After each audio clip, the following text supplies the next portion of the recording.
7 avril 2024. Lincoln Financial Field, Philadelphie, Pennsylvanie. Pour la 33e fois, Roman Reigns s'avance au ring pour défendre son titre de champion indisputé. Ce soir, il a face à lui un homme qui est plus que jamais déterminé à mettre un terme à son règne et après 1316 jours au sommet de l'entreprise, le champion n'est pas prêt à lâcher sa ceinture. Le visage fermé, il s'avance au ring alors qu'un orchestre entier accompagne ses pas et que son conseiller spécial sourit d'avance en sachant que son chef tribal va conserver la ceinture. Pas après pas, l'homme qui depuis plus de 3 ans réside à la tête de la table de la WWE et de sa famille s'avance vers celui qui est le dernier obstacle sur la route qui le mène au record du plus long règne de l'histoire, détenu par Bruno Sammartino.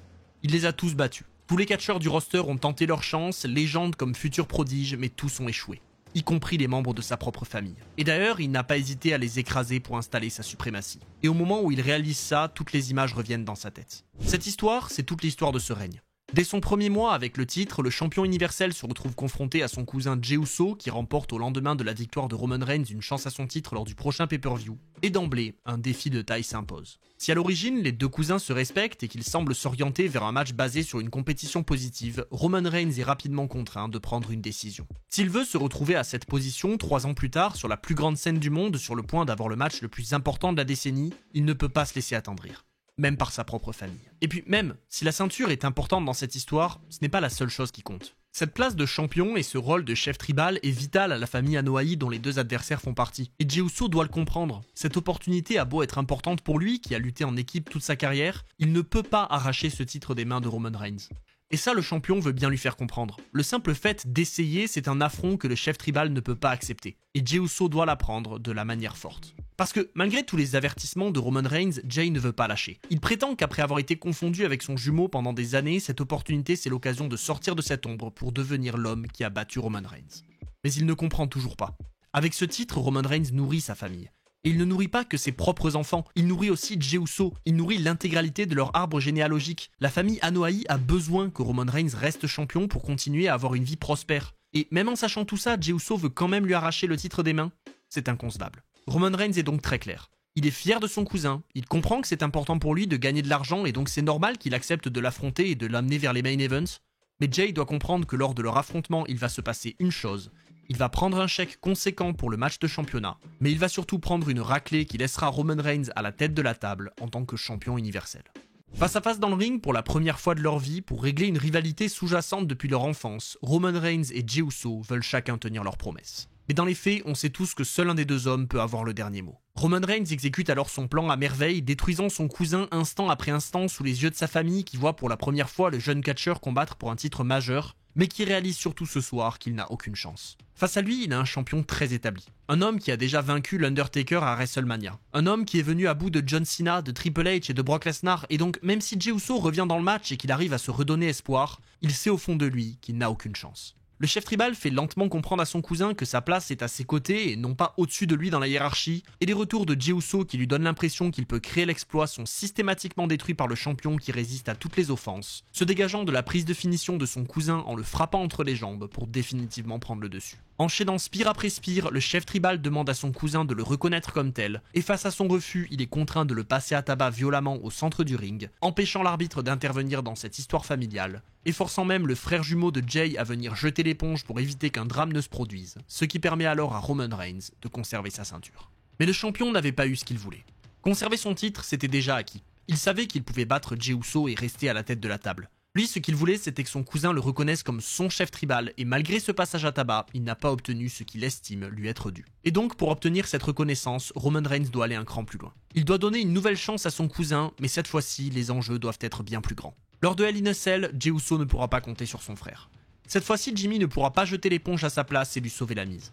La prochaine fois, il sera contraint de reconnaître Roman Reigns comme son chef tribal, puisqu'il l'affrontera dans un Hell in a Cell I Quit match. Les règles sont simples. Pas de tombée, pas de soumission, pas d'intervention extérieure puisque le ring sera entouré d'une immense cage, mais surtout pas de moyen d'échapper à son destin puisque le seul moyen de remporter le match est de faire prononcer la phrase « j'abandonne » à son adversaire. Roman Reigns veut que les choses soient claires. Après avoir battu Braun Strowman, à qui il avait déjà rivé les épaules lors de Payback pour démarrer ce règne, il explique à Jey que s'il est capable de pulvériser un géant de cette manière, il est capable de faire bien pire à son propre cousin. Et d'ailleurs, lors de Hell in a Cell, tout doit se résoudre. Si Jay remporte le match, certes, il met un terme au règne de Roman Reigns et il devient alors le chef tribal, mais s'il perd, il est contraint de rentrer dans le rang et de rejoindre Roman Reigns pour devenir son bras droit. Et c'est précisément ce qui va se produire. Pourtant, on aurait pu croire le contraire. Dès le début du match, Jey Uso prend conscience de l'importance des enjeux et c'est lui qui domine le champion. Il sait qu'il n'a pas le choix. Il doit venir à bout de son cousin et il doit devenir chef tribal pour réaliser son rêve. Prêt à tout pour arriver à ses fins, Jay résiste à 2 spires et va carrément se saisir d'une sangle avec laquelle il va fouetter Reigns pour tenter de le forcer à abandonner.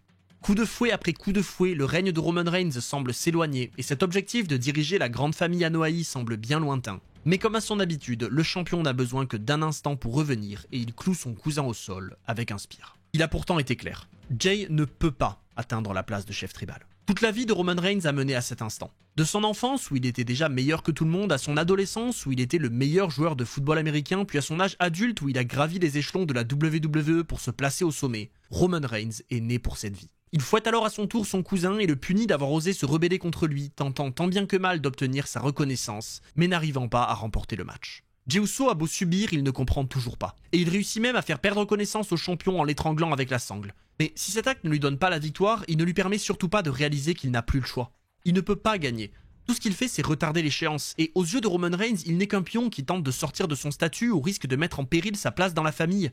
Et ça, c'est un drame. Parce que, avec tout ça, il faut pas croire que Roman Reigns passe un bon moment. Quand il revient avec sa guillotine et qu'il fait à son tour perdre connaissance à son cousin, il n'a pas envie d'en arriver là. C'est les larmes aux yeux que Roman Reigns implore Jay d'abandonner. Il lui dit qu'il n'a qu'à prononcer les mots « j'abandonne et je te reconnais » pour mettre un terme à tout ça. Il n'a pas envie d'avoir à aller plus loin dans la violence. Il veut juste la reconnaissance de son cousin. Mais malheureusement, malgré les coups et les tentatives de persuasion, Jay ne craque pas et Roman doit alors passer à l'étape suivante. Pour être accompli et pour diriger la famille en toute sérénité, Roman Reigns a besoin que son cousin le reconnaisse. Et si celui-ci ne veut pas, Roman doit tout mettre en œuvre pour qu'il finisse par le faire, y compris si ça signifie mettre sa vie en danger. Reigns va alors décider d'écraser le crâne de Jay à coups d'escalier et il empêche l'arbitre de mettre un terme au match au détriment de l'état inquiétant de son cousin, parce que Roman Reigns ne veut pas juste ajouter une victoire à son palmarès. Encore une fois, il veut la reconnaissance de Jey Uso. Les officiels accourent au ring pour tenter de stopper le champion, mais ils ne comprennent toujours pas. Roman Reigns ne veut pas faire ça. Ce n'est pas à lui qu'il faut dire d'arrêter, lui il demande que ça.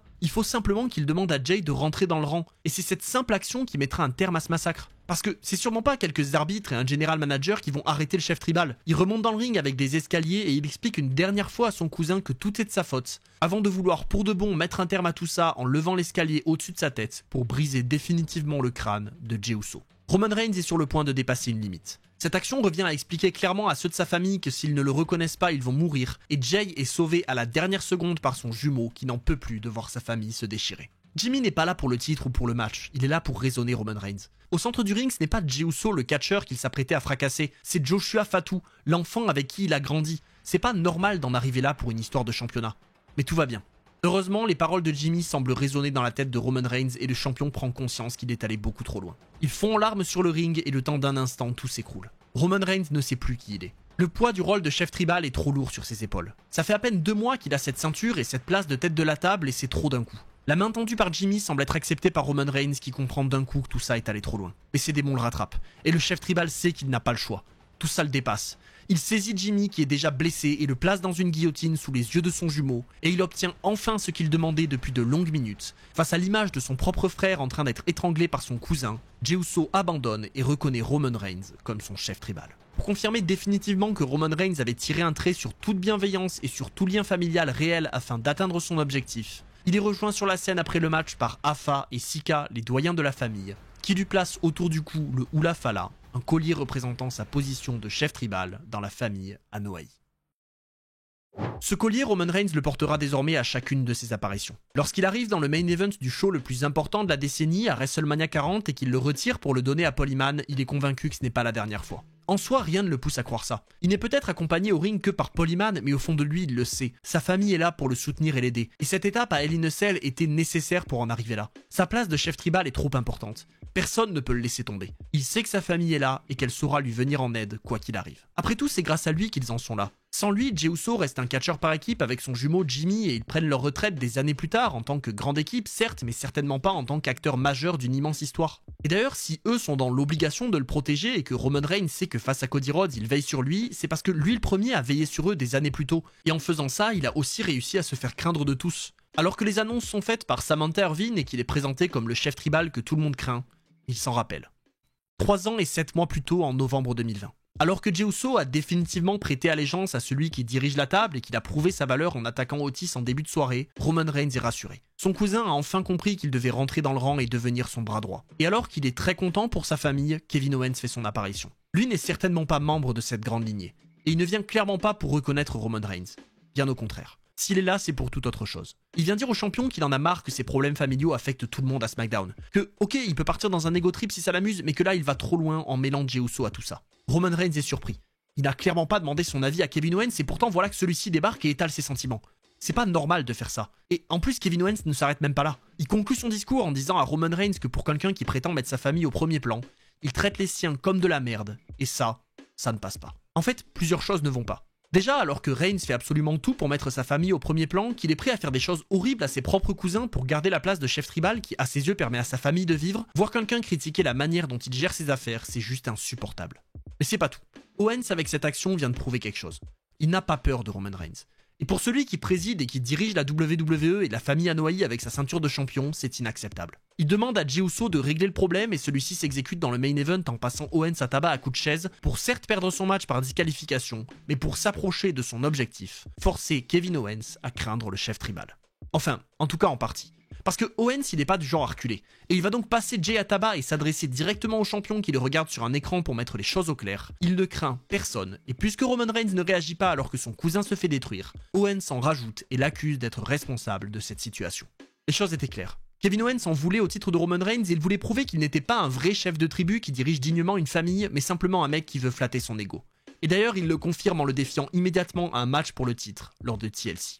Roman Reigns, évidemment, il ne craint personne, donc il accepte, et le chef tribal prétend qu'à TLC, il va entraîner Kevin Owens sur l'île de la pertinence avant de le détruire aux yeux du monde entier. Et avant ça, le champion a encore une chose à régler. Parce que, dans toute cette discussion, ce n'est pas le seul défi qui a été lancé par Owens. Il a aussi proposé un match dès ce soir, et si le chef tribal est censé être celui qui prend toutes les décisions dans la famille, cette fois-ci c'est Jey qui a pris les devants et qui a accepté le défi. Dans le main event de la soirée, Roman Reigns va donc d'abord faire payer Kevin Owens pour son affront et il tente de le forcer à nouveau à le craindre, mais il remet également les choses au clair en passant son propre cousin à tabac pour s'assurer qu'il comprenne bien qui est le chef tribal. Roman Reigns conclut son attaque en confirmant que Kevin Owens a bien obtenu son attention, mais surtout il lui dit une chose, à TLC je vais te prendre ta masculinité, ton seul moyen d'existence et tout ce que tu représentes. Le champion s'avance alors au ring pour défendre son titre une 3e fois, mais cette fois-ci les enjeux sont différents. Cette fois-ci, il ne s'agit pas de s'arranger pour que son cousin le respecte. Il ne s'agit pas de s'établir au sein de sa famille. Il est l'heure pour Roman Reigns de confirmer sa place et de s'asseoir confortablement au fond de son siège en tant que chef tribal. En fait, s'il a obtenu le respect de Jey Uso et que celui-ci le craint suffisamment pour être à ses côtés, c'est pas encore le cas du reste du roster. Et en l'occurrence, Kevin Owens l'a prouvé. Il n'a pas peur de Roman Reigns. Non seulement il n'en a pas peur, mais en plus il ne le respecte pas. Il l'accuse d'obliger sa famille à se battre pour lui et Roman Reigns doit s'assurer de remettre son adversaire à sa place pour passer un message à la WWE. Et donc, pour la première fois, Roman Reigns voit sa ceinture suspendue au-dessus du ring et s'il veut la conserver et instaurer sa suprématie à la WWE, il devra grimper une échelle pour la décrocher. Mais la tâche ne sera pas simple. Kevin Owens n'est pas là pour tenter sa chance. Il est là pour marquer l'histoire. Il s'en prend au champion d'entrée de jeu, lui envoie sa cannonball à l'extérieur, l'envoie dans les escaliers et l'écrase avec un frog splash pour rappeler à tout le monde qu'il n'a peur de rien, et certainement pas de Roman Reigns. Mais le champion n'est pas seul. Et si certains d'entre vous l'ont oublié, c'est pas le cas de Kevin Owens. Il accueille Jey Uso avec un super kick pour calmer les ardeurs du bras droit de Roman Reigns et passe à tabac les deux Samoans à coups de chaise. Ce début de match semble alors parfait et Kevin Owens a un contrôle total, mais il commet une erreur. Son regard se porte une seconde de trop sur Jey Uso et le champion revient avec un drive-by. C'est tout ce qu'il lui fallait. Roman Reigns reprend le match en main et la destruction peut démarrer. Coup d'échelle après coup d'échelle et coup de chaise après coup de chaise, Reigns détruit son challenger et encore une fois, son seul retour est réduit à néant par Jey Uso qui revient dans le match pour sauver le règne qu'il avait tenté de détruire un mois plus tôt. Et en même temps, ce n'est plus le même homme qui vient sauver le chef tribal. Ce n'est plus le Jey Uso qui en veut et qui envie la place de numéro 1. Ce Jey Uso là, il sait qu'il doit tout faire pour aider son chef tribal à conserver son titre et c'est précisément ce qu'il fait. Mais cette perte de temps n'a pas pour autant sorti Owens du match. Il réussit à se débarrasser de Jey une fois de plus en l'écrasant à travers la table des commentateurs et il démarre son ascension. Rapidement, il se retrouve au sommet de l'échelle et touche du bout des doigts l'or qui fait du chef tribal le catcheur le plus puissant de l'entreprise. Mais comme s'il était lié par le sang à ce titre, Roman Reigns sent que son règne est en danger et il revient. La guerre n'est pas finie. Si ne pas avoir peur de lui, ne pas respecter sa famille et en vouloir à son titre était déjà conséquent, toucher le prix le plus précieux était l'affront de trop. Roman Reigns entre dans une colère noire et il explose. Il écrase Kevin Owens sur une échelle, sur une table, puis sur une deuxième, et alors qu'il grimpe pour récupérer son titre, le Québécois est toujours là. Non seulement il n'a pas peur, mais ce soir il semble indestructible. Il a beau se faire écraser par un spear à travers la table, il résiste encore et il esquive le champion qui voulait conclure le match à l'extérieur. Après ça, Owens ne lâche toujours pas et il écrase le champion sur une table avec une pop-up powerbomb, mais comme un dernier signe du destin, Jey Uso ressort des enfers pour empêcher le challenger de décrocher le titre, et Roman Reigns peut alors rejoindre son rival au sommet de l'échelle pour l'endormir avec une guillotine et conserver son titre. Et alors, est-ce qu'il avait réussi ? Est-ce qu'avec cette victoire, Roman Reigns s'était établi comme le catcheur le plus dominant de la WWE et est-ce qu'il avait réussi à effrayer pour de bon Kevin Owens ? Eh bien non. Non, et justement c'était un grand problème. Conserver son titre c'est une chose, mais comme contre Jey Uso, la ceinture n'est qu'un prétexte. Ce n'est qu'un objet et une image. Roman Reigns en veut plus. Et s'il en veut plus, il va falloir continuer à se battre. Il affronte alors Kevin Owens une seconde fois quelques jours plus tard dans un match en cage pour empêcher toute intervention de Jey Uso et une nouvelle fois il se retrouve à de nombreuses reprises en difficulté. Il lutte tant qu'il peut mais son obsession avec le fait de se faire respecter lui coûte. La présence de Jey Uso à l'extérieur une première fois ne suffit pas et il faut attendre une deuxième intervention de son cousin qui réussit à menotter Owens à la cage pour permettre au champion de conserver son titre. Mais encore une fois c'était pas suffisant. Comment se faire respecter et se faire craindre si Owens est encore conscient à la fin du match ? Et d'ailleurs, on le voit bien, alors que Reigns enjambe son corps pour quitter la cage et conserver son titre, Kevin Owens le défie en le traitant de lâche. Non, cette histoire ne pouvait pas se terminer comme ça. Et Kevin Owens le sait bien. Si Roman Reigns prétend que c'est fini et que Owens doit passer à autre chose, au fond de lui, il l'a bien compris. Owens ne lâchera pas. Pas tant qu'il ne sera pas écrasé au sol et incapable de bouger. Et pour ça, Roman Reigns a un plan. Puisque le titre n'est pas le point central de cette histoire, il n'est pas question de donner un nouveau match à Owens. Il suffit de le détruire quand il ne s'y attend pas. Et justement, puisque Owens se sent pousser des ailes et qu'il va demander au general manager d'obtenir un match contre Jey Uso, Roman Reigns profite que son rival soit en train de s'en prendre à son cousin pour sortir de nulle part et le détruire, pour enfin s'en débarrasser pour de bon. Maintenant tranquille, bien loin de Kevin Owens, Roman Reigns peut passer à la suite, d'autant que la semaine suivante, la WWE organise un gauntlet match pour désigner l'homme qui l'affrontera au Royal Rumble. Et puisque ces dernières semaines, Adam Pearce s'est particulièrement intéressé à Roman Reigns et qu'il a cru bon d'offrir un match à Kevin Owens la semaine passée, Reigns décide de lui retourner la faveur. Il intervient dans le gauntlet match et offre la victoire à Adam Pearce qui se retrouve alors contraint de signer un contrat, le condamnant à affronter Roman Reigns lors du prochain pay-per-view. Avec ça, Roman Reigns s'établit non seulement comme le leader de sa famille et du roster, mais aussi de la WWE tout entière en forçant l'homme qui gère SmackDown et Raw à le respecter. Mais tout va très vite se retourner contre lui. Certes, Adam Pearce a bien signé le contrat, mais puisqu'il est officiel de la WWE et qu'il sent que son genou ne tiendra pas, il se trouve un remplaçant de taille, Kevin Owens. Vous l'aurez compris, ce match ne sera pas simplement le troisième de la série. En fait, tout est maintenant clair. Kevin Owens a manqué de respect à la famille de Roman Reigns, il a tenté de décrédibiliser son rôle de chef tribal et il a prouvé à plusieurs reprises qu'il ne le craignait pas. Il n'a alors plus le choix. Lors du Royal Rumble, les deux hommes vont s'affronter dans un Last Man Standing, un match où le vainqueur doit tellement détruire son adversaire que celui-ci ne peut pas se relever avant le compte de 10. Et ce jour-là, on va voir un tout autre Roman Reigns. Il malmène Kevin Owens petit à petit, il utilise tout ce qui est à sa disposition pour punir son adversaire et l'obliger à le respecter et à le craindre. Il encaisse les coups, se relève et va même jusqu'à projeter son rival sur une table du haut des gradins. Il le suit jusque dans les coulisses et passe un cap en l'écrasant avec une voiturette de golf. Bref, le chef tribal est déterminé et il ne laisse aucune chance à son challenger. Le combat est tout bonnement incroyable, et ni Kevin Owens ni Roman Reigns ne veut baisser les bras malgré la violence et la rudesse de l'affrontement. On sent qu'on a affaire à un match qui a bien plus d'enjeux que le simple titre universel. Prêt à tout pour prouver au chef tribal qu'il ne craint rien, Owens va même jusqu'à envoyer une Swanton Bomb du haut d'un chariot élévateur, invoquant son Jeff Hardy intérieur pour nous rappeler ce match contre Umaga, le cousin de Roman Reigns, mais une nouvelle fois, le champion se relève. Rien ne peut arrêter les deux hommes. Le spear à travers l'arène d'entrée ne suffit pas non plus. Les coups et les menottes ont beau garantir la victoire à Kevin Owens, le champion trouve un moyen de sauver son titre en s'en prenant à l'arbitre. Et c'est grâce à son Wise Man que Roman Reigns se détache pour placer une guillotine sur son challenger, qui perd immédiatement connaissance et qui permet alors au champion de conserver sa ceinture et d'installer pour de bon sa place de chef tribal. Cette fois-ci, pas de Jey Uso. Et même si Roman Reigns a dû s'en prendre à l'arbitre et profiter de son conseiller spécial pour revenir dans le match alors que sa défaite était quasiment assurée, il a réussi à maintenir son adversaire au sol en lui faisant perdre connaissance pour conserver sa ceinture et s'installer définitivement au sommet de la WWE. Ce soir-là, Roman Reigns l'a prouvé. S'il ne commet pas d'erreur et qu'il gère bien son match, sa résistance, sa puissance et sa stratégie le garantissent systématiquement la victoire. Et d'ailleurs, lorsque la cloche sonne, qu'il reprend ses esprits et qu'il réalise qu'il est face à Cody Rhodes, il le sait tout aussi bien. Comme Kevin Owens, Cody est un battant. Il ne lâchera pas si facilement l'affaire. Donc Roman Reigns se méfie et il élabore petit à petit sa stratégie. Il laisse son adversaire prendre le dessus et perdre du temps en prenant une table pour mieux revenir avec son drive-by et se débarrasser de cet objet qui lui rappelle les mauvaises heures passées à lutter contre Kevin Owens. Ce soir, il sait qu'il n'aura pas un match facile. Même si Cody Rhodes a lutté la veille et même s'il a de son côté The Rock qui a un pouvoir immense à la WWE, il n'est pas dans la même situation que 3 ans plus tôt et il le sait. Tous les souvenirs de cette période lui reviennent. À cette époque, on approche de WrestleMania 37. Le dernier obstacle sur la route de Roman Reigns avant le plus grand show de l'année, c'est l'Elimination Chamber. Et si d'un côté il est concentré sur le vainqueur du Royal Rumble Edge, qui comme Cody Rhodes quelques semaines avant WrestleMania 40 n'a pas encore pris sa décision, Roman Reigns est aussi concentré sur le prochain grand événement, puisqu'il devra y défendre son titre. Comme tout champion, la WWE souhaite le forcer à défendre son titre dans l'Elimination Chamber, mais dans les faits rien ne l'y oblige. Et on l'a bien compris ces dernières années. Tout ce que Roman Reigns n'est pas contractuellement obligé de faire, il ne fait pas. Et donc, à Elimination Chamber, il décide plutôt d'offrir au vainqueur du match éponyme une chance à son titre immédiatement après sa victoire, se garantissant ainsi une victoire très facile. Contrairement à WrestleMania 40, il n'est pas question d'affronter un adversaire qui a lutté la veille.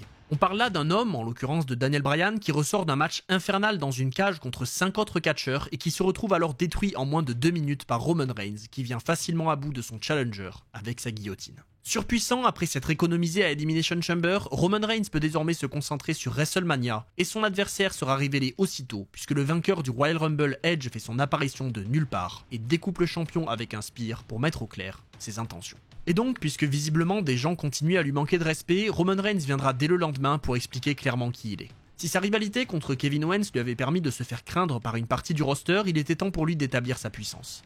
Ce passage à tabac sur Daniel Bryan, c'était autant un message qu'un cadeau. Parce que selon lui, dans les faits, sa présence à Elimination Chamber était effectivement un cadeau. Un cadeau aux fans, un cadeau à la WWE et même un cadeau à Daniel Bryan. Ce passage à tabac, c'est une mise en valeur du leader du Yes Movement. Bref, le chef tribal est nettement au-dessus de tout le monde et normalement tout ce qu'il fait est parfait. Mais ce soir-là, à Elimination Chamber, le moment n'était justement pas parfait. Et tout ça, c'est à cause de Edge. Roman Reigns, en tant que champion honnête qu'il est, préfère laisser à Edge une chance de se retirer du main event de WrestleMania. Dans les faits, le chef tribal ne veut pas faire de mal à un père de famille qui a lutté pour revenir dans le catch. Et donc, alors que d'un côté il fait cette proposition, il réalise aussi que Edge n'est pas le seul de ses problèmes. Parce que oui, avec son action à Elimination Chamber, Roman Reigns n'a pas convaincu tout le monde. Et surtout, il n'a pas convaincu Daniel Bryan. Une fois de plus, un homme dans le roster de la WWE vient prouver à Roman Reigns qu'il ne le craint pas et il le traite de lâche, ajoutant en plus qu'il n'est pas un vrai champion. Mais le leader du Yes Movement ne vient pas seulement pour critiquer Roman Reigns, non. Parce que s'il sous-entend que son comportement est indigne de celui qui préside à la table, il veut quand même laisser à Roman Reigns une chance de prouver sa valeur. Un dernier match pour le titre en 1 contre 1 face à lui, lors de Fastlane. Sauf que, sur l'île de la pertinence, ça ne marche pas comme ça. Roman Reigns n'a eu de cesse de le répéter. Le roster de la WWE n'a qu'une chose à faire, grimper jusqu'à atteindre l'île sur laquelle règne Roman Reigns, perdre contre lui en se faisant détruire et revenir au début de la file d'attente. Donc non, Daniel Bryan n'aura pas une chance au titre à Fastlane. Et d'ailleurs, il se fait directement attaquer par Jey Uso pour retourner à sa place après sa défaite à Elimination Chamber, au début de la file d'attente. Et malheureusement, si cette vision c'est celle de Roman Reigns, de Jey Uso et de Paul Heyman, c'est pas celle des officiels de la WWE. Ça fait des semaines que Reigns est en rivalité contre le manager général Adam Pearce. Et donc, celui-ci décide d'organiser un match entre Jey Uso et Daniel Bryan, et en cas de victoire, ce dernier obtiendra une chance au titre lors de Fastlane. Après une lutte violente et intense entre le bras droit du champion et son potentiel challenger, le match termine en double décompte extérieur, et le chef tribal vient alors pour se défouler sur Daniel Bryan, pour conserver sa suprématie. Évidemment, il n'était pas question de laisser les choses se terminer comme ça. Et pour éviter tout problème, Daniel Bryan obtient une nouvelle opportunité contre Jey Uso la semaine suivante dans un match en cage, qu'il finit bien par remporter sous les yeux de Roman Reigns, obtenant ainsi un véritable match en 1 contre 1, lors de Fastlane. Pour Roman Reigns, ce match est un véritable test. À quelques semaines du pay-per-view, Daniel Bryan a réussi à entrer dans sa tête en prétendant qu'il est meilleur que lui et qu'il a réussi à faire ce dont Roman Reigns était incapable en faisant abandonner Jey Uso. Et donc ce match à Fastlane est effectivement un test pour le chef tribal. Et ce match était d'autant plus spécial. Parce que s'il est concentré d'un côté sur Daniel Bryan pour le prochain pay-per-view, Roman Reigns avait également son prochain challenger en ligne de mire. Edge, le vainqueur du Royal Rumble, a clairement l'intention de mettre un terme à son règne à WrestleMania, et il devient en plus arbitre spécial extérieur du match à Fastlane, mettant en péril le règne du chef tribal. Parce que, en vrai, depuis qu'il est associé à Jey Uso, Roman Reigns a remporté tous ses matchs grâce à lui.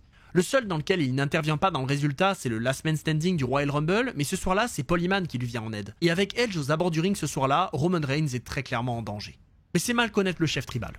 Face à face avec l'un des meilleurs catcheurs au monde, un combattant technique qui malgré son désavantage physique sait faire parler ses compétences pour prendre le dessus, Roman Reigns ne se laisse pas impressionner. Il est là pour passer un message. Il n'a eu de cesse de répéter que personne n'était au-dessus de lui et ce soir il veut le prouver. Les violents coups pleuvent sur son challenger qui malgré ses capacités techniques a du mal à encaisser. Si Bryan se concentre sur des points stratégiques et qu'il fait parler son agilité pour esquiver et surprendre le champion, Roman Reigns lui reste très calme et concentré. Ses coups violents et son calme vont le mener à la victoire. Sous les yeux de Edge, il malmène son adversaire et les coups pleuvent sur le dos de Daniel Bryan. Roman Reigns n'est pas là pour faire le spectacle. Il prend son temps, il marque des temps morts, il s'adresse à son adversaire alors que celui-ci souffre et tente de revenir en utilisant son immense bagage technique. Il résiste à ses multiples attaques malgré la violence et la précision de celle-ci, et comme à chaque fois, il ne lui suffit que de se lâcher pour reprendre le dessus et faire parler sa puissance.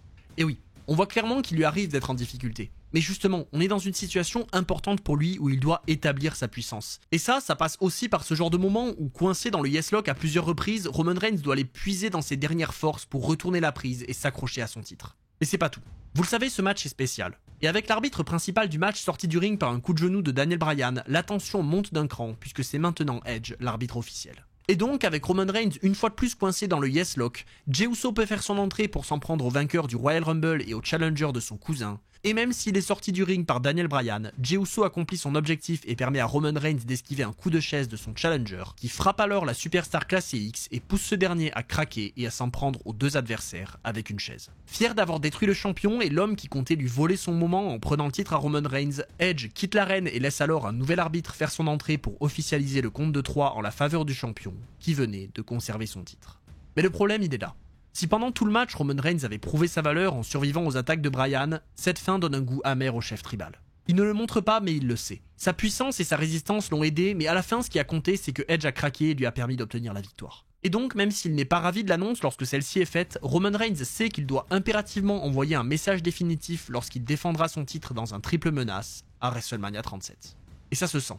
À quelques jours de son plus grand match depuis le début de son règne, Roman Reigns met les choses au clair. À WrestleMania, il va détruire Edge et Daniel Bryan, les empiler l'un sur l'autre pour le compte de 3, et ainsi, le monde pourra le reconnaître. Son objectif était clair. Roman Reigns s'avance alors sur la plus grande scène du monde en tant que champion pour la première fois de sa carrière, et il est temps pour lui de marquer l'histoire. Évidemment, les règles l'avantagent, mais l'handicapent aussi. D'un côté, il n'y a pas de disqualification, donc Jey Uso peut intervenir sans problème pour gérer le surnombre, mais d'un autre, il peut perdre son titre sans même se faire river les épaules. Sauf que ça, vous vous en doutez, c'est pas dans ses plans. Roman Reigns malmène Edge et Daniel Bryan grâce à Jey Uso, et même si celui-ci se fait rapidement sortir du match par Edge qui peut partir à la lutte avec le deuxième challenger, Roman Reigns ne tarde pas à revenir pour imposer son rythme. Superman Punch, double spear avec Edge, survit face au coup de pied de Daniel Bryan et sauvetage de son titre. Roman Reigns met son plan à exécution, et maintenant seul face à ses deux challengers, il ne peut compter que sur lui-même. Il écrase Daniel Bryan sur la table des commentateurs, survit au spear et à la soumission de Edge malgré un barreau de chaise enfoncé dans sa bouche, et il réussit même à ne pas abandonner lorsque ses deux rivaux tentent de le soumettre. Bref, même s'il n'a pas le contrôle permanent sur le match, Roman Reigns est concentré et prêt à tout pour passer cet important message. Les spears, les coups de chaise et l'acharnement de son challenger sur tout le monde, y compris sur Jey Uso qui fait son retour, n'impressionnent pas le chef tribal. Et enfin, après tout ça, il découpe Edge avec son spear avant de s'acharner à son tour sur ses deux adversaires avec une chaise, pour finalement venir placer le corps de Edge sur celui de Daniel Bryan et tenir sa promesse, en marquant un immense moment. Face à deux adversaires et malgré l'acharnement qu'il a subi, Roman Reigns a une nouvelle fois fait parler ses forces en plus de profiter d'un désordre général et de l'aide de Jey Uso pour s'établir comme le véritable numéro 1 et forcer le monde entier à le reconnaître. Son travail était fait. Avec cette victoire, il avait non seulement obtenu la reconnaissance de tout le monde, mais il avait aussi réussi à définitivement établir sa puissance à SmackDown. Personne n'allait s'opposer à lui. Enfin, en théorie. Parce que oui, évidemment qu'à peine sorti de sa première victoire en solo à WrestleMania, Cesaro était confiant. Et peut-être même d'ailleurs trop confiant. Il défie le champion universel Roman Reigns, mais celui-ci ne le prend pas au sérieux. Il vient de battre deux des plus grands de tous les temps dans le main event de WrestleMania en les empilant l'un sur l'autre. Son travail est terminé, et de quel droit Cesaro ose-t-il le défier? Il n'est pas un ancien champion du monde, il n'a pas une aussi grande carrière que Daniel Bryan ou Edge, il n'a aucune raison de croire qu'il peut battre Roman Reigns. Et d'ailleurs, Daniel Bryan lui-même continue à se mêler à tout ça. Il essaye de forcer Roman Reigns à affronter Cesaro en se permettant encore de critiquer sa famille, et ça c'est hors de question. Le chef tribal qui pensait se reposer après WrestleMania se retrouve alors à encore avoir beaucoup de choses à gérer, et il prend donc les défis dans l'ordre. Premièrement, il y a le cas Daniel Bryan. Malgré ses multiples défaites et sa destruction à WrestleMania, il est encore là. Et Roman Reigns doit trouver un moyen de s'en débarrasser. Pour ça, il lui offre un dernier match de championnat, à la condition que s'il perd, il quitte définitivement SmackDown et ne se mêle plus jamais des affaires du champion universel. Et cette fois-ci, Roman Reigns va pour de bon prouver sa valeur à ceux qui doutaient de lui. 1 contre 1, sans intervention de Edge ou de Jey Uso, Roman Reigns coince Daniel Bryan dans sa guillotine au terme d'une lutte de près de 30 minutes, et Bryan est alors contraint de quitter SmackDown pour laisser enfin Roman Reigns régner en maître. Il s'était débarrassé de Edge à WrestleMania, il venait de forcer Daniel Bryan hors de SmackDown et sa puissance était alors presque indiscutée. Il ne lui restait plus qu'un dernier problème à régler dans le show bleu, le problème Cesaro. Celui-ci vient sauver Daniel Bryan d'une attaque après le match, mais il est pris à partie par Roman Reigns et par son bras droit. Et puisque la semaine suivante, Cesaro réussit à battre Seth Rollins en profitant de l'aide involontaire de Jimmy Uso qui vient de faire son retour, il obtient alors une chance au titre de Roman Reigns. Le chef tribal, qui est désormais complètement installé au sommet avec une nouvelle musique d'entrée qui rend son aura de boss final encore plus importante, a un dernier défi sur sa route pour calmer les ardeurs de tous ceux qui pensent être le futur de cette entreprise. Et puisque Jimmy Uso refuse à son tour de le reconnaître et qu'il rejette Jay juste avant le match, Roman Reigns s'avance seul au ring aux côtés de Paul Heyman, et ce combat est alors le meilleur moyen pour faire taire toutes les critiques à son encontre. Et justement, pendant de longues minutes, il va malmener Cesaro, il va résister à ses tentatives de retour et prend son temps en calculant ses options, et malgré la puissance de son adversaire, le chef tribal réussit à dominer le match. Son rythme lent et sa force réussissent à fatiguer Cesaro qui pourtant a une endurance folle. Il l'entraîne sur l'île de la pertinence avec ce match de main event, mais s'empresse de l'en faire sortir en prouvant qu'il est réellement au-dessus de tout le roster. Durant toute sa carrière, Cesaro n'a eu de cesse de dire qu'il était sous-estimé et que tout ce dont il avait besoin c'était une opportunité. Mais Roman Reigns n'est pas là pour faire des cadeaux ou raconter des contes de fées. Il est là pour le business et pour sa famille, et même s'il est à bout de force et que Cesaro résiste tant bien que mal, Roman Reigns finit par sécuriser une guillotine parfaitement serrée pour empêcher son rival de s'en sortir. Et c'est donc seul qu'il réussit à conserver son titre de champion pour définitivement prouver que personne ne lui arrive à la cheville. Parce que vaincre seul, c'est ce dont beaucoup de personnes pensaient Roman Reigns incapable durant tout son règne. Et pourtant, comme face à Cesaro, lorsqu'il s'est avancé au ring à WrestleMania 40, il n'avait à ses côtés que son conseiller spécial Paul Heyman. À ce moment-là, il a pourtant beaucoup d'alliés et il pourrait venir accompagner de la Bloodline entière pour s'assurer une victoire facile. Mais justement, Roman Reigns veut continuer à imposer sa puissance. C'est bien d'avoir des alliés et d'avoir des règles favorables dans ce match sans disqualification, mais il sait qu'il est capable de battre Cody seul comme il a battu Cesaro. Et puis, puisqu'il n'y a aucune règle, autant en profiter quand même. Roman Reigns frappe Cody Rhodes avec un kendo stick pour revenir dans le match, une arme qu'il connaît très bien et qui lui rappelle des souvenirs, puisqu'il en a connu la puissance à l'été 2021, lorsqu'une fois de plus, un défi s'est placé sur sa route. Cette arme, c'est la même arme que Rey Mysterio a utilisée sur lui au mois de juin. Alors qu'il s'était enfin débarrassé de tous ses prétendants et qu'il n'avait plus que des affaires familiales à gérer avec ses deux cousins qui tentent de récupérer les titres par équipe, Roman Reigns se retrouve justement confronté à une autre famille de la WWE, la famille Mysterio. Ce soir-là, on est une semaine après un passage à tabac infligé par Roman Reigns sur Rey Mysterio et Dominic qui n'avait rien de personnel puisqu'il ne servait qu'à passer un message aux Usos. Seulement, cette destruction, elle a été effectuée entre autres sur une légende du catch. Et malgré son gabarit plus petit, Rey Mysterio n'est pas du genre à laisser passer ça. Roman Reigns veut s'établir et installer sa suprématie sur la WWE, c'est une chose. Mais c'est certain que ça ne se fera pas aux dépens de celui qui a aidé à amener la WWE où elle en est aujourd'hui aux côtés d'autres grands noms. Le luchador défie alors Roman Reigns à un match pour le titre lors du SmackDown du 18 juin dans un Hell in a Cell, et avant que celui-ci n'ait le temps d'accepter, Mysterio l'attaque avec un kendo stick pour mettre à terre le chef tribal. Mais Roman Reigns n'est pas du genre à baisser les bras. Nouvelle génération comme ancienne, c'est pas son problème. Il détruit Rey Mysterio avant d'envoyer son fils par-dessus la troisième corde avec une powerbomb dévastatrice pour rappeler au Mysterio qu'à la WWE, il n'y a qu'une famille royale. C'était donc officiel. Roman Reigns s'avance vers l'immense cage rouge dans laquelle se tient le roi du 619 pour s'asseoir sur l'un de ceux qui ont fait le passé de la WWE et prouver qu'il est à la fois le présent et le futur. Pour Rey Mysterio comme pour Roman Reigns, il y a plusieurs enjeux. Celui de la ceinture, certes, mais aussi celui de la famille.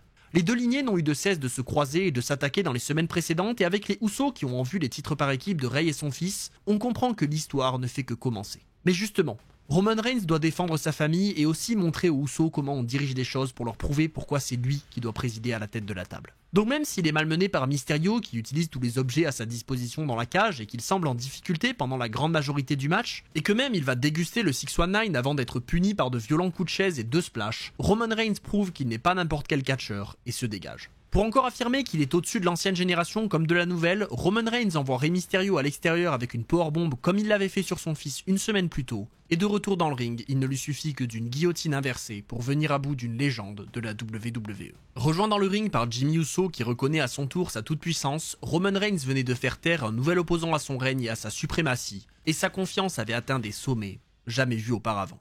Dès le lendemain, il revient d'ailleurs dans le ring avec Paul Heyman qui cite tous les gens qui ont été détruits et humiliés par Roman Reigns en précisant qu'il a détruit une division entière de la WWE en moins d'1 an. Et justement, puisque Roman Reigns prétend avoir détruit l'intégralité de la WWE, ce qui avait commencé avec Rey Mysterio va se poursuivre puisque c'est l'ancienne génération qui va devoir revenir pour tenter de venir à bout du champion. Edge fait alors son retour pour interrompre le chef tribal et l'attaquer, détruisant finalement Jimmy Uso à travers la barricade et lançant immédiatement un défi au champion pour Money in the Bank, qui officialisera donc le prochain obstacle sur la route du chef tribal. En fait, si Daniel Bryan a eu la chance de prendre sa revanche après WrestleMania en affrontant le chef tribal en 1 contre 1 à SmackDown, c'était pas le cas de Edge.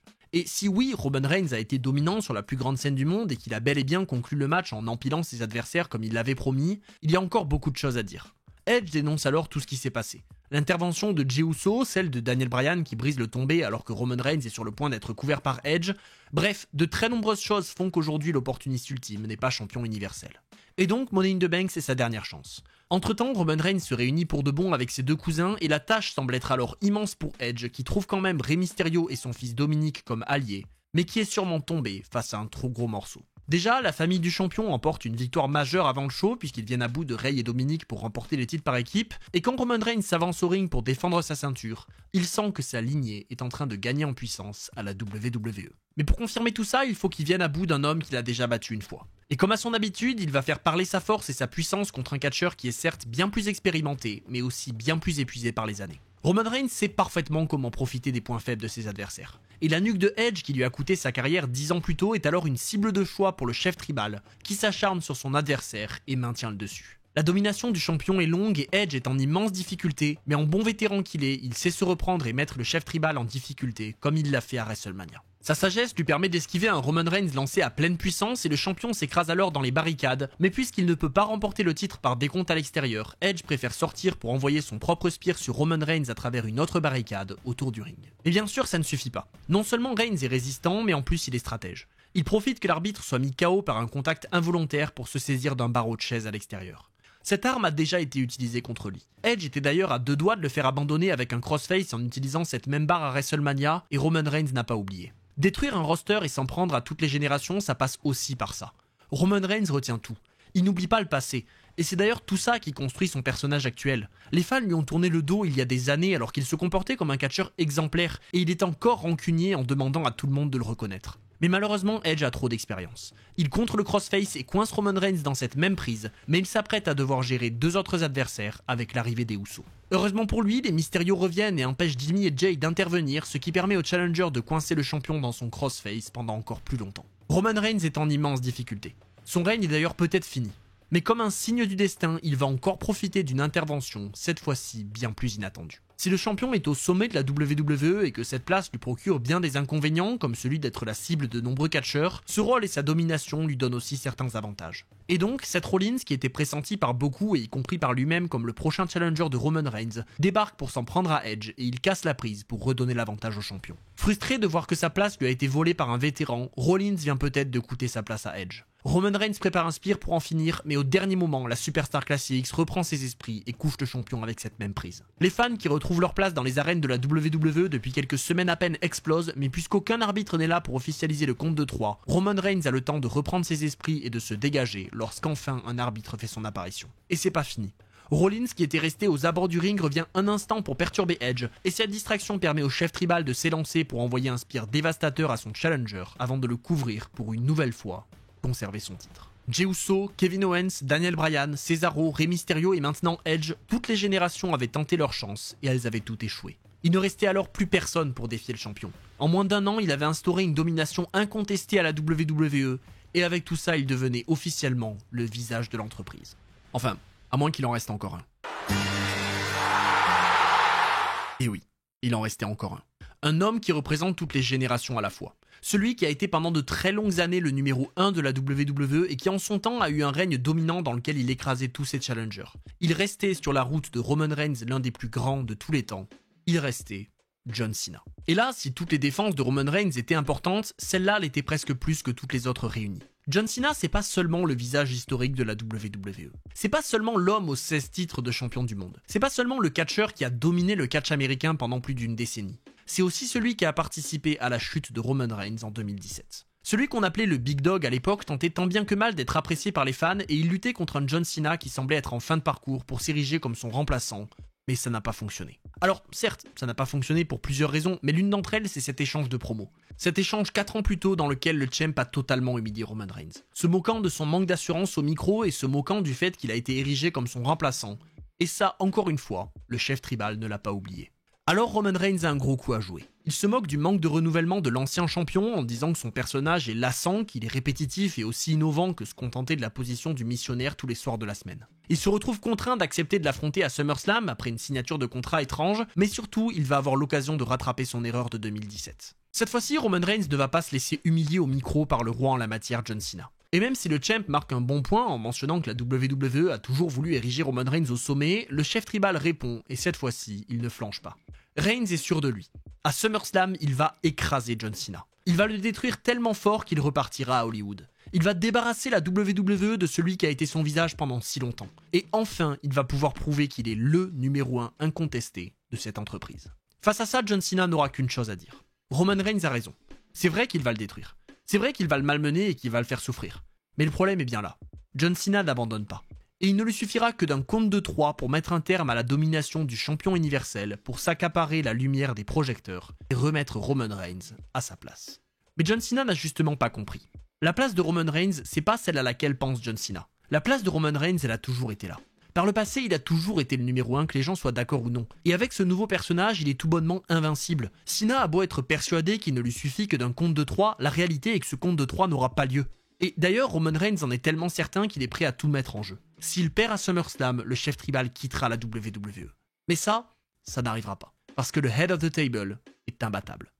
On arrive donc à SummerSlam.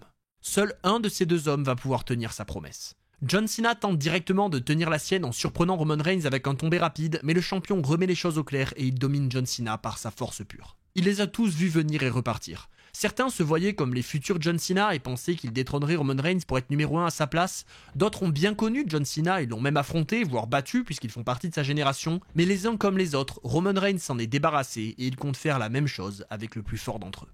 Minute après minute, la domination de Roman Reigns ne fait plus aucun doute. On a toujours connu le John Cena qui peut revenir de nulle part pour placer son attitude adjustment et obtenir la victoire, mais c'est pas celui qu'on voit ce soir. Ses retours sont très courts et ils sont ramenés à néant par la force et la puissance de Roman Reigns. Ses coups n'ont que peu d'impact sur le champion qui prend son temps et qui va même jusqu'à célébrer devant les fans. Bref, on le comprend bien, Roman Reigns ne craint pas John Cena et il est déterminé à faire comprendre qu'il fait partie du passé. La scène est terrifiante pour tous les fans du champ. Les seules choses dont il est capable, c'est d'essayer de surprendre Roman Reigns avec un tombé, et même si c'était son plan initial, on voit bien que ça ne fonctionne pas. L'attitude adjustment ne passe pas et Roman Reigns comprend bien ce qui se passe. Il s'adresse même à la caméra pour parler autant aux fans qu'aux officiels en disant que John Cena n'aurait jamais dû revenir et que c'est maintenant lui le vrai représentant de la WWE. John Cena n'a aucune chance face au champion. Il n'a aucune réponse. Même son classique combo de coups de bélier suivi du 5 knuckle shuffle n'est plus efficace. Roman Reigns l'a dit. John Cena ne s'est pas assez renouvelé. Et si le Roman Reigns de 2017 pouvait se faire surprendre par ce genre de prise, celui de 2022 la voit comme une opportunité. Et il coince alors son adversaire dans une guillotine qui lui garantit la victoire. Enfin, ça c'était sans compter sur le plan de John Cena. Il tente un tombé surprise qui force Reigns à lâcher la prise, il déguste un Superman Punch mais se relève et il déroule enfin. 5 knuckle shuffle, attitude adjustment, il n'avait besoin que d'un compte de 3 et il va l'obtenir. Mais non, le chef tribal lève l'épaule. C'est mal le connaître. John Cena l'a sous-estimé. Il a beaucoup parlé de tout ce que Reigns a autour de lui pour l'aider, mais il en a oublié l'essentiel. Roman Reigns est un catcheur puissant, résistant, endurant et précis. Même sans ses cousins, il est très sérieux et dangereux et il vient de le prouver. Il le prouve à nouveau en se dégageant malgré un nouvel attitude adjustment sur la table des commentateurs, et pour rappeler le passé, il contre la descente de la cuisse de John Cena avec une powerbomb. Près de 15 ans plus tôt, c'était Batista qui avait utilisé ce même contre, et ça lui avait permis non seulement de battre John Cena, mais de le blesser pour l'écarter des rings. Et ce soir, c'est bien l'objectif de Roman Reigns. Il est hors de question de laisser celui qui a tenté de l'humilier des années plus tôt lui voler son moment. Il a battu tout le monde, et il ne peut pas le laisser prendre sa place. Une fois de plus, il se dégage d'un colossal attitude adjustment du haut de la seconde corde sans aide aucune pour prouver sa valeur, et l'échange de coups au centre du ring permet au chef tribal de se reconcentrer, et d'envoyer alors son Superman Punch suivi d'un spear dévastateur pour enfin venir à bout du visage de la WWE et prendre sa place au sommet de la chaîne alimentaire. Cette fois-ci, Roman Reigns en était sûr. Le passé, le présent et le futur s'étaient présentés à lui et sans exception, ils avaient tous été détruits. Cette fois-ci, c'est sans aucune aide que Roman Reigns est venu à bout de celui qui en voulait à son titre. Et c'était définitif, aucun humain ne lui arrivait à la cheville. Et puisqu'aucun humain ne lui arrivait à la cheville, il fallait sortir une bête. Brock Lesnar fait son retour après de longs mois d'absence et il se tient face à face avec Roman Reigns au centre du ring pour mettre au clair ses intentions. La bête était là pour prendre le titre au champion et reprendre sa place au sommet de la WWE. Cette bête, Roman Reigns la connaît bien.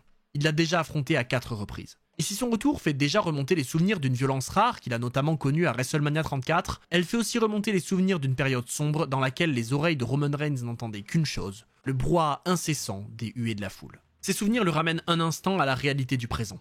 Au moment où on parle, il entend ces mêmes bruits. Il les entend d'ailleurs de très près puisqu'il est au milieu des fans à la lutte contre Cody Rhodes. Les fans sont très proches de l'action, et si certains le reconnaissent et le soutiennent, la majorité continue à lui envoyer des huées qui le perturbent et qui permettent à Cody de revenir avec une souplexe. Après tout, Roman Reigns est-il vraiment concentré dans ce match ? Puisque depuis le début, chaque instant lui rappelle un passage de son règne, on peut en douter. Et d'ailleurs, alors qu'il revient dans le ring et qu'il reprend le contrôle sur son adversaire, on le voit encore. Le public le perturbe. Et ces mêmes huées le renvoient en août 2021 où les fans ont gâché sa célébration familiale avec les Usos dans laquelle il prévoyait de grandes choses après être venu à bout de Cena. Roman Reigns n'a plus le choix. Il doit lutter contre ses démons.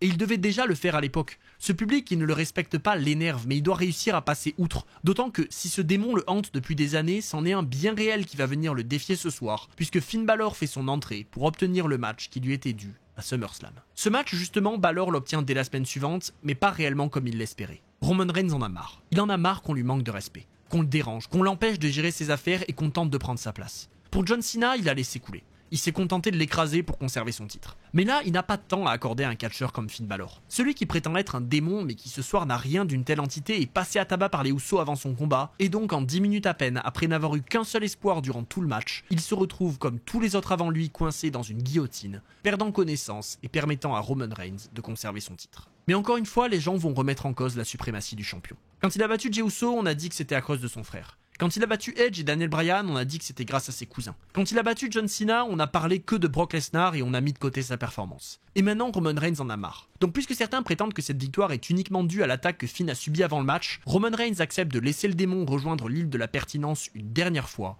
lors de Extreme Rules. Mais c'était peut-être une erreur. Reigns ne l'a certes pas oublié, mais il faut quand même rappeler que celui qui est à ses côtés à l'époque et depuis le début de son règne est l'ancien associé et avocat de Brock Lesnar. Et donc, s'il doit d'une part gérer le démon Finn Balor, qu'il doit d'une autre gérer la bête Brock Lesnar, il doit également gérer les démons qui rongent son conseiller Paul Heyman, qui se retrouve au centre d'une histoire très dangereuse. Partagé entre ses deux protégés, Paul Heyman ne sait pas quoi faire. Et Roman Reigns est alors pris dans un étau entre un démon et une bête, qui peut peut-être signer la fin de son règne. S'il est facilement venu à bout de Finn Balor à SmackDown, Roman Reigns ne tardera pas à comprendre que ce qu'il attend à Extreme Rules est bien différent. Le retour du personnage du démon permet à Balor de prendre le dessus sur le champion à plusieurs reprises, et quand il s'avance au ring à Extreme Rules, il est fermement déterminé à récupérer le titre qu'il a inauguré 5 ans plus tôt. Et pourtant, Roman Reigns n'est pas inquiet. Comme pour tous ses combats, il vient au ring confiant. Il sait que c'est son destin. C'est simple, sa place est là au sommet. Sa place est face à Brock Lesnar à Crown Jewel. Sa place est dans le main event du prochain WrestleMania et de ceux des années à venir. Bref, rien ne peut l'arrêter et rien ne peut le séparer de son destin. Et justement, ce soir, c'est presque un coup du destin qui va venir sauver le champion. Face à un catcheur qui n'a rien d'ordinaire, un homme plus proche d'une entité que d'un être animé, un spécimen rare à la WWE, Roman Reigns ne flanche pas. Et il tente de se comporter comme dans tous ses matchs précédents. Hors de question pour lui de laisser son adversaire rentrer dans sa tête. Il détruit Balor comme si c'était n'importe quel autre catcheur et il profite de tous les objets à sa disposition pour contrôler le match. Le démon est écrasé à travers une table, il est couché par un Superman Punch, il est séché par un Spear, mais rien ne suffit. Même l'intervention des Usos ne suffit pas. Même le Spear à travers la barricade ne suffit pas. Le démon renaît toujours de ses cendres et le règne de Roman Reigns semble effectivement être plus en danger que jamais. Grimpant lentement sur la troisième corde alors que Reigns est à sa merci au centre du ring, Finn Balor se voit déjà créer l'exploit grâce à la puissance intérieure de son démon. Mais ce destin qui a justement mené Roman Reigns jusqu'ici frappe encore et soudainement la troisième corde se dérobe sous les pieds du challenger. Balor chute lourdement et alors qu'il ne comprend toujours pas ce qui vient de se passer, Reigns en profite aussitôt pour lui placer son spear et le couvrir pour conserver sa ceinture. Il n'y avait plus aucun doute. Personne ne pourrait arrêter le chef tribal. Même quand tout était contre lui, même quand il était contre un adversaire surpuissant, une force presque surnaturelle et jamais expliquée venait veiller sur lui et lui permettait de repartir avec la victoire. Et on ne pouvait alors faire qu'une seule chose, le reconnaître. Le doigt levé au ciel, Roman Reigns pouvait désormais se tourner vers son prochain défi. Après avoir exorcisé le démon, il était temps pour lui d'affronter la bête lors de Crown Jewel. Lesnar l'avait prouvé. Comme le démon, la bête ne craignait pas la Bloodline. Les associés de Roman Reigns ne pourraient rien pour lui à Crown Jewel. Et au vu de la situation douteuse de Paul Heyman qui semble jouer double jeu avec les deux adversaires, Roman Reigns n'allait pouvoir compter que sur lui-même.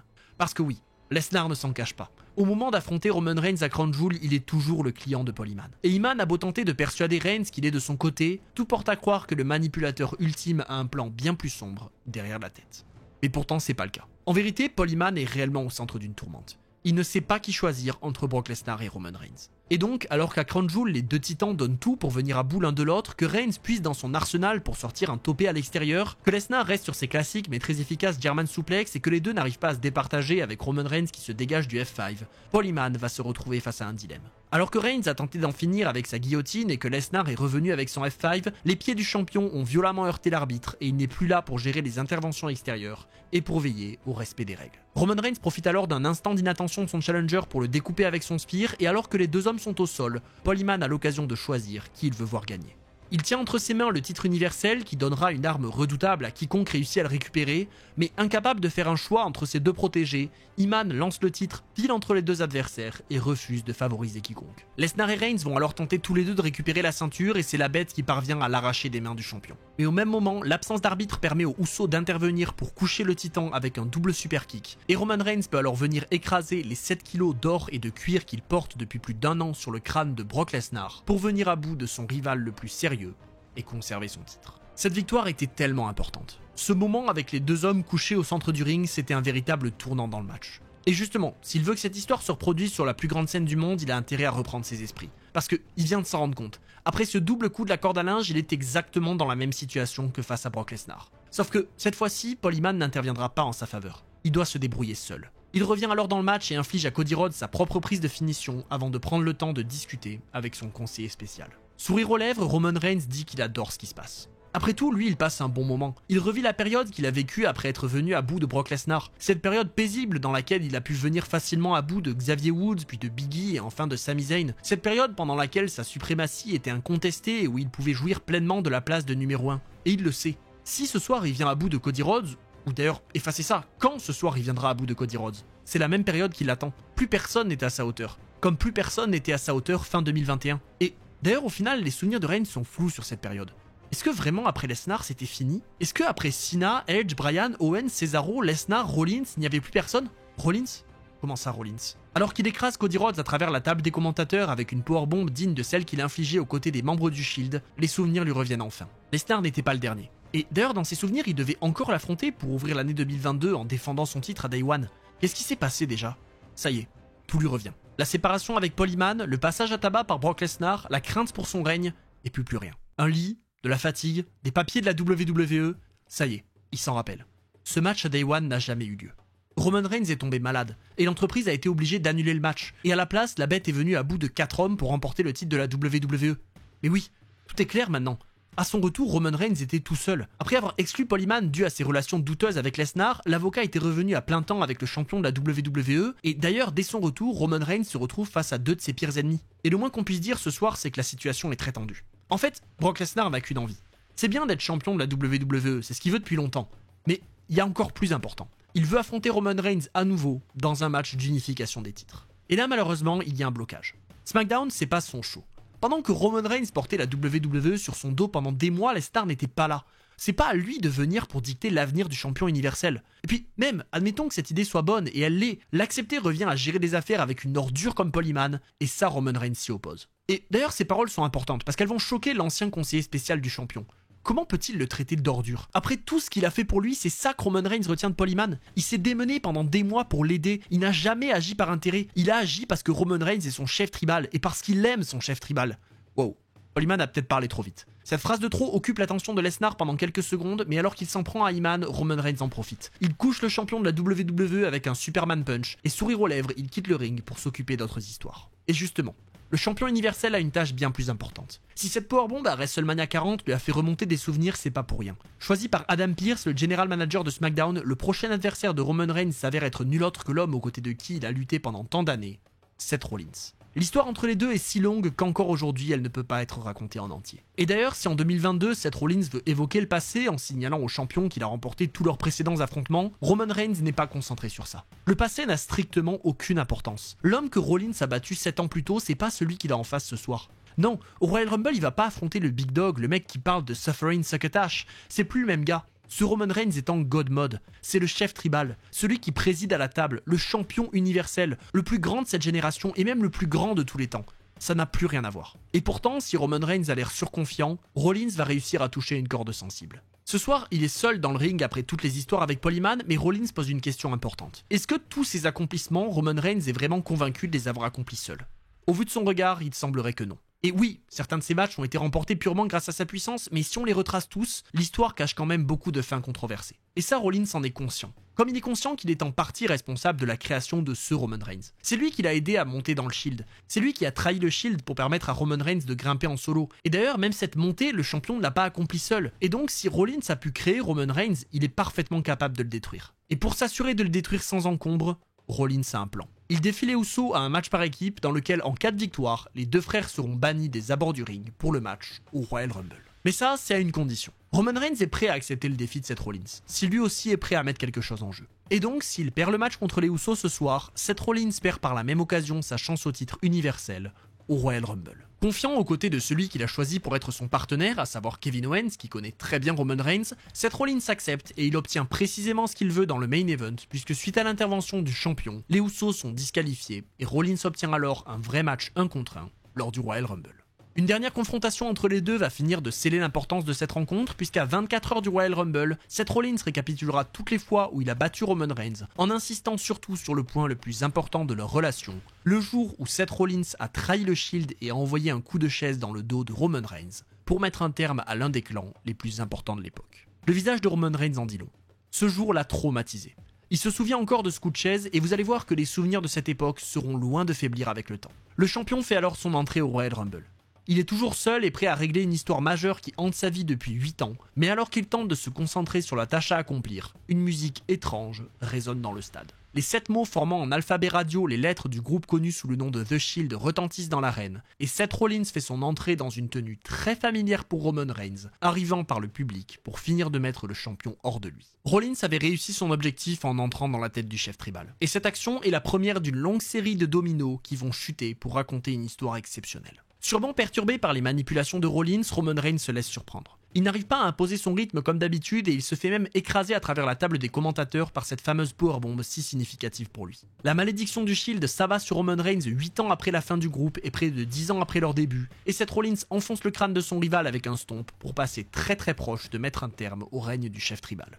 Mais ça y est, le choc entre son crâne et le sol du ring a rappelé à Roman Reigns qui il est. Il n'est pas question du passé là. On regarde vers le présent et l'avenir. Et Roman Reigns n'est pas le même homme qu'en 2014. Il doit se reprendre et c'est précisément ce qu'il fait. La destruction peut alors commencer. Coup après coup et comme à son habitude, Roman Reigns impose son rythme. Sa frustration lui donne une force surhumaine qu'il utilise pour massacrer son adversaire. Il ne montre aucune pitié pour celui qui 10 ans plus tôt était son ami et si sa hargne lui fait peut-être prendre quelques mauvaises décisions et qu'il se fait ramener à la réalité par un pedigree, il se reprend et montre qu'encore une fois, il est juste trop puissant. Le mode invincible est définitivement activé pour celui qui règne en maître sur la WWE depuis près de 2 ans, et Seth Rollins ne peut rien faire. Son dernier espoir, c'est celui qu'il utilise depuis le début. Si Roman Reigns a battu tous ses adversaires, c'est parce qu'ils ont joué avec des armes trop communes. Seth Rollins, lui, a un atout que personne ne possède. Il a le dessus psychologique sur le champion. Alors qu'il est à bout de force, il tend son poing pour une fois de plus perturber Roman Reigns en lui rappelant leur relation au sein du Shield, et cette action fait complètement vriller le champion. Il saisit son ancien ami dans une guillotine et sert de toutes ses forces. Seth Rollins rampe tant bien que mal pour attraper la dernière corde et forcer l'arbitre à briser la prise, mais le champion est aveuglé par la haine. Au lieu de lâcher, il serre la prise encore plus fort et l'arbitre est alors contraint de disqualifier Roman Reigns, donnant officiellement la victoire à Seth Rollins, mais permettant au champion de conserver sa ceinture puisqu'un titre ne peut pas changer de main par disqualification. À ce moment-là, Roman Reigns revit encore le passé en boucle. Il reçoit encore les huées de la foule. Et donc lui qui avait déjà craqué dans le match pète complètement un câble et se dirige à l'extérieur du ring pour se saisir d'une chaise. Et c'est ainsi que de la même manière que Rollins l'avait fait 8 ans plus tôt, Roman Reigns envoie un violent coup de chaise dans le dos de celui qui était son partenaire avant de le passer à tabac et de pousser ainsi un soupir de soulagement.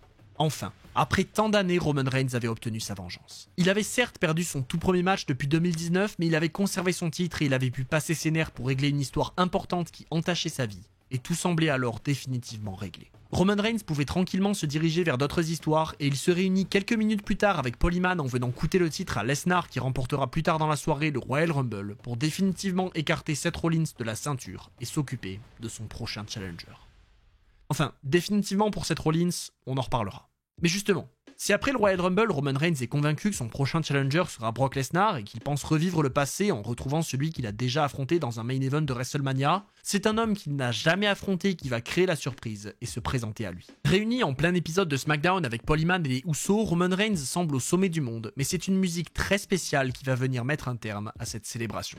Le visage de Roman Reigns en dit long sur ce qui se passe dans sa tête. Là encore, il se rappelle. 2 ans plus tôt, il était censé affronter cet homme, mais la pandémie a mis un terme à tous les plans. 2 ans plus tôt, c'était peut-être cet homme qui aurait pu lancer le règne du chef tribal, puisque Roman Reigns aurait très clairement pu le battre à WrestleMania. 2 ans plus tôt, c'était lui le plus puissant de la WWE. Mais aujourd'hui, ce n'est qu'un nouveau challenger qui vient se présenter au champion. Bill Goldberg fait donc son entrée et le défi est finalement lancé. Goldberg contre Roman Reigns à Elimination Chamber. Spear contre Spear pour le titre universel. Mais Goldberg tombe au mauvais moment. Entre les histoires de Brock Lesnar, celle de Paul Heyman, celle de Seth Rollins, c'est un Roman Reigns en colère qu'il est venu défier. C'est pas le Roman Reigns heureux d'affronter une légende qu'il avait croisée en 2020. Non. Ce Roman Reigns-là a une promesse très simple. Il va faire une Goldberg à Goldberg. Et lors de Elimination Chamber, il va l'écraser très facilement. Et vous allez voir que Roman Reigns va encore tenir parole. Il n'est plus question d'une histoire puissante et sincère comme avec Seth Rollins. Goldberg ne peut pas rentrer dans sa tête comme son ancien allié du Shield. Il a certes eu une série de victoires impressionnantes par le passé, mais justement c'est tout ce qu'il est. Le passé. Et ce passé, Roman Reigns l'a déjà balayé derrière lui avec Seth Rollins. Donc s'il est prêt à se débarrasser ainsi de son passé, il est prêt à faire de même avec le passé de la WWE et du catch en général. Comme promis, il ne lui faudra pas longtemps. Roman Reigns enchaîne Goldberg de coups violents et même si le vétéran revient avec un spear, le champion met un terme à la tentative de Jack Hammer avec un Uranagi. Hors de question de se laisser surprendre. Le deuxième spear de Goldberg couche le champion au sol une seconde fois, mais le jackhammer est encore une erreur. Roman Reigns profite de la position pour coincer Goldberg dans sa guillotine, et malgré toutes ses tentatives de trouver un échappatoire, l'ancien champion du monde réalise qu'il ne peut rien faire, et comme tous les autres avant lui, il perd connaissance. En moins de 10 minutes, Roman Reigns venait de venir à bout d'un des catcheurs les plus dominants de l'histoire qui avait lui-même pulvérisé tous ceux qui se tenaient sur son chemin depuis ses débuts plus de 20 ans plus tôt, et le chef tribal se dirigeait alors vers WrestleMania confiant et invincible. Quel grand moment. Venir à bout d'un tel catcheur, c'était ultra important pour Roman Reigns. Et son règne venait ce soir de prendre encore plus d'ampleur.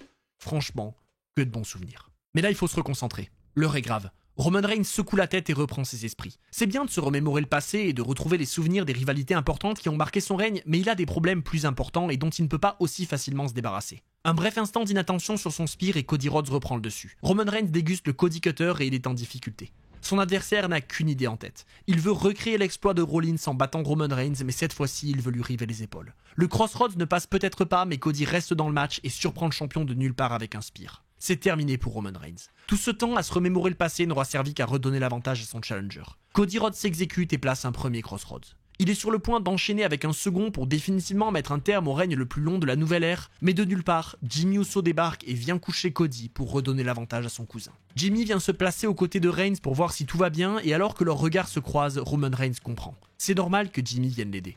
Il lui est redevable. Depuis toutes ces années, il n'a fait qu'élever les deux jumeaux vers les sommets. Et durant tout ce règne incroyable, Jimmy était là. Certes, ils ont eu des hauts et des bas, mais Jimmy était là depuis le début. Et il est encore là aujourd'hui. Et d'ailleurs, il était présent pour les plus grands moments, et Roman Reigns s'en rappelle. Il tente de reprendre ses esprits, mais il ne peut pas s'empêcher de repenser à ce jour historique où, aux côtés de ses cousins, il a officialisé le main event le plus important de sa carrière. C'était le 25 février 2022. Roman Reigns s'en rappelle parfaitement. Entouré par ses cousins et par une tonne de sécurité, il a signé le contrat rendant officiel son match champion contre champion face à Brock Lesnar à WrestleMania 38, qui pourra en cas de victoire lui permettre de devenir champion indisputé de la WWE, en réunissant les deux titres majeurs de l'entreprise. Et d'ailleurs, Roman Reigns le sent. Ce qui devait se passer à Day One, c'était qu'une erreur. Le vrai match qui devait avoir lieu, c'est celui-là. Et il va donc pouvoir quitter WrestleMania 38 avec les deux ceintures. Et la raison est simple. Ce titre, même si pour l'instant il est sur l'épaule de Brock Lesnar, c'est quand même le sien. Ce show, c'est le sien. Ce ring, c'est le sien. Ce caméraman lui appartient. Ses fans et ses gens lui appartiennent aussi parce qu'ils le reconnaissent. Tout ce qui touche de près ou de loin à la WWE est créé uniquement pour Roman Reigns. Il est le chef tribal. Il est le champion universel. Il est WrestleMania. Et surtout à ce moment-là, il est le prochain champion indisputé. Et justement, dans les faits, Roman Reigns a raison. S'il n'était plus le même en 2020 quand il a pris le titre universel, il est aujourd'hui un homme encore différent. Tous ces fans qui lui ont tourné le dos à ses débuts et qui ont continué à le huer lorsqu'il est devenu chef tribal commencent à comprendre. Ils n'ont pas le choix. Roman Reigns est réellement à un tout autre niveau. Il ne peut pas être battu. La seule chose à faire, c'est le reconnaître. Et à WrestleMania, il va s'assurer que c'est précisément ce qui va se passer pour le monde entier. Et donc on y arrive. Roman Reigns s'avance à WrestleMania en tant que champion pour la 2e année consécutive, et il le sent, son moment approche. Les doigts se lèvent vers le ciel pour accueillir le champion universel et pour montrer la reconnaissance des fans envers celui qui domine SmackDown et qui s'apprête à diriger la WWE. Et l'entrée de Brock Lesnar ne se fait pas attendre. Face à face dans le ring dans le main event de WrestleMania pour la 3e fois de leur carrière respective, les deux titans sont prêts à entrer en collision pour offrir un spectacle très violent. En fait, c'est bien simple. Roman Reigns est dans une impasse. Il ne peut pas perdre. Pourtant, face à lui, il a un monstre, une bête, un homme qui a déjà réussi à lui river les épaules par le passé et qui compte bien reproduire l'exploit ce soir. Mais justement, ce Roman Reigns est différent. Lui river les épaules, ça relève précisément de l'exploit. Et Lesnar a beau prendre le dessus avec des violents coups pour tenter de mettre en péril son règne historique, il a beau dérouler ses souplexes, Roman Reigns résiste. Ce même style de combat qui a permis à la bête de détruire John Cena lors de SummerSlam 8 ans plus tôt sans que celui-ci n'ait la même chance de répondre est en train de payer. Mais ce soir-là, un manque d'attention de la bête permet à Reigns de l'écraser à travers la barricade pour revenir. Ça y est, le God Mode est activé. Un nouveau spear dans le ring ne suffit peut-être pas à donner la victoire à Roman Reigns, mais il peut enfin dérouler son rythme habituel. Un passage par Suplex City ne l'inquiète pas. Roman Reigns s'y arrête volontiers et subit ce que tous ceux avant lui ont subi. Mais contrairement aux autres, Roman Reigns a une vision. Directement après Suplex City, à la sortie même de cette ville où règne la douleur et la peur, il y a une petite île. Un royaume, un monde paisible sur lequel règne Roman Reigns. Il n'a qu'à survivre à l'enfer de cette ville pour atteindre l'endroit où il se sent le mieux, l'île de la pertinence. Le F5 est l'un des derniers obstacles à franchir. Roman Reigns y résiste et prouve qu'il n'est pas n'importe qui, mais il n'est pas encore tiré d'affaire. La bête prépare une deuxième fois sa prise de finition, mais Roman Reigns a étudié. Il projette Brock Lesnar en direction de l'arbitre et un spear vient écraser la bête et l'officiel par la même occasion. Le chemin vers l'île de la pertinence est rude, et il faut être prêt à tout pour l'emprunter. Roman Reigns profite immédiatement de l'absence d'arbitre pour envoyer un low blow au champion de la WWE, cette prise interdite mais redoutablement efficace qui donne un avantage majeur au champion universel, mais qui ne suffit pas. Heureusement, ce soir, Paul Heyman sait précisément de quel côté il est. Il n'est plus un avocat. Il est un conseiller spécial, un sage, et il peut alors donner la ceinture à Roman Reigns pour qu'il vienne broyer le crâne du champion une fois de plus. La victoire est à portée de main. Comme il l'a fait à Crown Jewel, Roman Reigns s'allonge sur son adversaire, mais la bête se dégage encore. Roman Reigns n'y croit pas. Les souvenirs de tous ces matchs lui reviennent encore, comme à chaque fois qu'il est sur la plus grande scène du monde. Ils ont tous perdu contre lui, Brock Lesnar y compris. Comment ce soir peut-il être différent? Cet instant de doute lui fait commettre plusieurs erreurs. Il couche le champion avec un spear, mais celui-ci est à quelques centimètres des cordes et il brise le tombé. Pris dans la précipitation, le champion universel s'élance une seconde fois, mais la bête l'a vu venir. Il profite de la position pour attraper son bras et le coincer dans un Kimura Lock. C'est pas possible. Ce bras avec lequel Roman Reigns a porté sa ceinture depuis 2 ans, ce même bras qu'il lève au ciel pour demander à ce qu'on le reconnaisse va être brisé par Brock Lesnar et il ne peut rien y faire. Mais là encore il se rappelle. Le Hula Fala, les doyens de la famille, les plus jeunes, ses cousins, ses enfants, ses parents, tous comptent sur lui. Il n'est pas allé jusqu'à détruire les siens pour perdre ce soir. C'est impossible. Roman Reigns serre les dents et il réussit à attraper la corde pour se libérer de cet enfer. À bout de force, Roman Reigns n'entend qu'une chose. Au milieu des bruits de ce stade, il entend une voix. C'est celle de son conseiller. Paul Heyman est à ses côtés. Il ne le lâche pas et lui parle. C'est pour ça que ta famille a galéré pendant des années. Lève-toi, mon chef tribal. Renais de tes cendres. Tu n'as pas le choix. Ces paroles sortent Roman Reigns de ses souvenirs. Ça y est, il sait pourquoi il fait ça. Il sait que c'est son destin. Il descend du F5 de Brock Lesnar une dernière fois et avec un bras en moins, il s'élance pour découper le champion de la WWE avec un spear avant de s'allonger sur lui pour lui river les épaules. Et après le compte de 3 le plus important de sa vie, Roman Reigns a accompli sa destinée. Son conseiller spécial peut alors lui tendre les 2 ceintures les plus importantes de la WWE et Roman Reigns venait véritablement de prouver que personne n'était à sa hauteur. Il célèbre sur l'arène en tant que champion indiscuté sous les yeux de dizaines de milliers de fans qui ne peuvent que le reconnaître. Et si depuis le début de son règne, il avait dû détruire sa famille pour mieux la diriger et la protéger, s'il avait établi sa puissance en écrasant les adversaires les plus crédibles et puissants de l'époque, s'il avait détruit l'ancienne génération qui tentait de revenir pour prendre sa place avant de se confronter à ses démons et à son passé pour en arriver là et prouver qu'il était universel, il venait ce soir d'atteindre un statut bien plus important. Il était indéniable et indiscuté. Mais alors est-ce que c'était fini ? Est-ce que ce statut a rendu Roman Reigns invincible, intouchable, inatteignable? Ce serait une erreur de croire ça. Cette position n'a fait qu'agrandir la cible que le chef tribal avait dans son dos. Et s'il avait déjà dû traverser l'enfer pour en arriver là, ce qu'il attend derrière est presque pire. Des trahisons familiales, l'obligation de détruire à nouveau le passé, le présent et le futur, la fin d'une histoire et le début d'une autre. Plein d'autres aventures attendent Roman Reigns en tant que champion indiscuté. Et ces histoires seront racontées dans la partie 2 de 1316, l'histoire du règne de Roman Reigns. Voilà, j'espère que cette vidéo et cette première partie vous auront plu. Je comptais à la base raconter toute cette histoire en une seule grosse vidéo, mais vous voyez bien qu'avec déjà la durée de celle-là et la quantité d'histoires qu'il y a encore à raconter, je pense que c'était juste impossible. Même ça aurait pas été digeste pour vous, donc je pense que c'est une meilleure idée de découper tout ça. Du coup, j'espère quand même que ce format vous aura plu. Si c'est le cas, dites-le moi dans les commentaires et n'hésitez pas à me rejoindre sur tous mes réseaux qui sont en description. J'espère aussi que ceux qui sont allés à Backlash hier soir se sont régalés. Et moi sur ce, je vous retrouve très bientôt sur ma chaîne Twitch et ma chaîne secondaire. C'était Monsieur Hawkin et on se retrouve très vite pour d'autres histoires.